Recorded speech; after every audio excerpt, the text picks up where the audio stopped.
Hello বন্ধুরা, কেমন আছো সবাই? আমি সোহেল ভাই চলে আসলাম তোমাদের সামনে আরো একটা নতুন ভিডিও নিয়ে।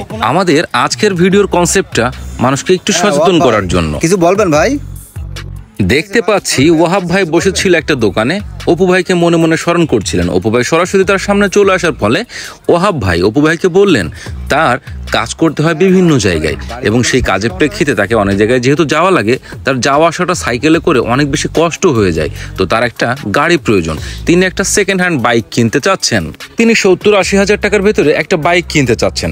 তাই তিনি অপু ভাইকে বললেন, আমাকে একটা বাইক খুঁজে দাও না 70-80 হাজার টাকার ভেতরে, যাতে করে আমার চলাচল একটু সহজ হয়। তো সেক্ষেত্রে অপু ভাই তাকে কি বলল, চলুন এবার আমরা একটু নাটকটা দেখে আসি। ও আচ্ছা আচ্ছা আচ্ছা, বাইক কিনবেন 70-80 হাজার টাকার ভিতরে? ও হ্যাঁ, একটা ভালো বাইক আছে, পাশের গ্রামের একজন আমার বলিল, সুন্দর একটা গাড়ি। অপু ভাই এবার তাকে একটা গাড়ির খোঁজ দিল। পাশের গ্রাম মধুগ্রামের সোহেল ভাই, তার গাড়িটা অনেক সুন্দর এবং সেই গাড়িটা তিনি বিক্রি করতে চান। এই তথ্যটাই অপু ভাই ওহাব ভাইকে জানালো, এবং ওহাব ভাই বলল যদি গাড়ি ভালো হয় তাহলে অবশ্যই গাড়িটা নেওয়া যাবে। অপু ভাইও তাকে আশ্বস্ত করলো, হ্যাঁ তিনি গাড়িটা দেখেছেন, গাড়িটা অনেক সুন্দর, একদম নতুনের মতো। ওই গ্রামে সোহেল ভাই তো চেনেন, সোহেল ভাইয়ের কাছে গাড়িটা নিয়ে দেবানে। সোহেল ভাই লোকও ভালো, ওর গাড়িটাও সুন্দর। উনি আমারে বলেছে গাড়িটা খুব ফ্রেশ কন্ডিশন, ওর পিছনে আপনার 1 টাকাও খরচ হবে না। ও তাহলে তো খুব ভালোই হবে না, ওরকম ফ্রেশ কন্ডিশন গাড়ি হলে আমার জন্য আরো বেশি ভালো।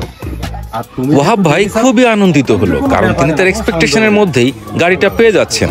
আর যেহেতু অপু ভাই গাড়িটা দেখেছে, সো ওয়াহাব ভাই এখানে অপু ভাইয়ের উপর নির্ভর করেই গাড়িটা নেওয়ার সিদ্ধান্ত নিয়ে নিল। তো বন্ধুরা চলো আমরা আর একবার দেখে আসি নেক্সট কথাগুলো কি হতে চলেছে।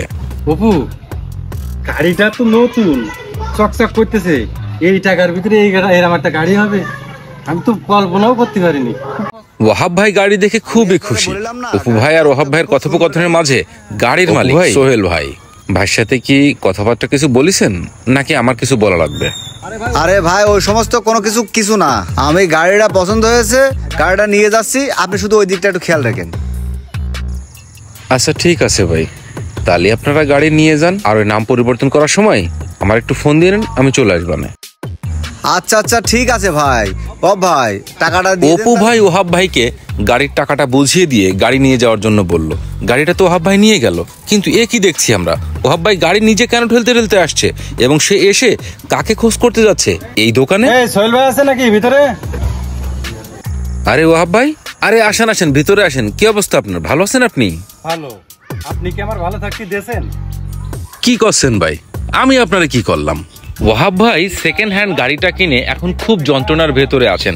তিনি সোহেলকে বললেন, আমি একজন গরিব মানুষ, খেটে কর্মে খাই, আপনি আমার সাথে এত বড় প্রতারণা করতে পারলেন? আমি তো আগামাথা কিছুই বুঝতেছি না। আরে ভাই, আমি খাইটে কর্মে যে টাকা ইনকাম করি সে টাকা সবে গাড়ির পিছনে খরচ করি। আমি আর বাদ বাকি টাকাতে সংসার চালাবো কি করে, আর কাজে কর্মে যাবো কি করে? গাড়ি দিনে 3 বার নষ্ট হয়, আমি কাজেও যেতে পারি। ও এই কথা, কি করছেন ভাই? এই গাড়ি আপনি যে কম টাকায় কিনলেন, আমি কি শখে বেচেছি? এই গাড়িতে তো সমস্যা আছে, আমি তো সবকিছুই তো বলে কে বিক্রি করলাম। কি বললেন ভাই?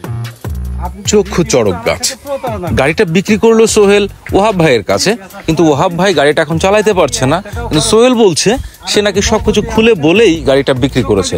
কি বলেছিল? আরে ভাই, আপনার যে ভাই আইছিল অপু, ওরে তো আমি সবকিছু খুলেই কইছি আগেতে যে আমার গাড়িতে সমস্যা আছে, আর এই সমস্যার জন্যই আমি গাড়িটা অল্প দামে বিক্রি করে দিলাম। সেদিন অপুর সাথে আমার কি কথা হয়েছিল শোনেন তাইলে।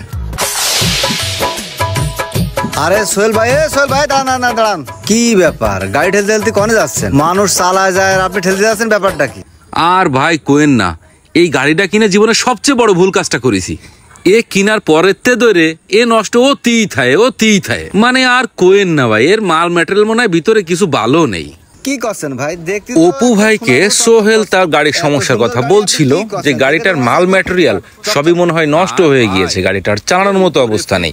এই গাড়িটা কিনে সে সবচেয়ে বড় ভুল কাজ করেছে, তাই সে গাড়িটা বিক্রি করতে চায়।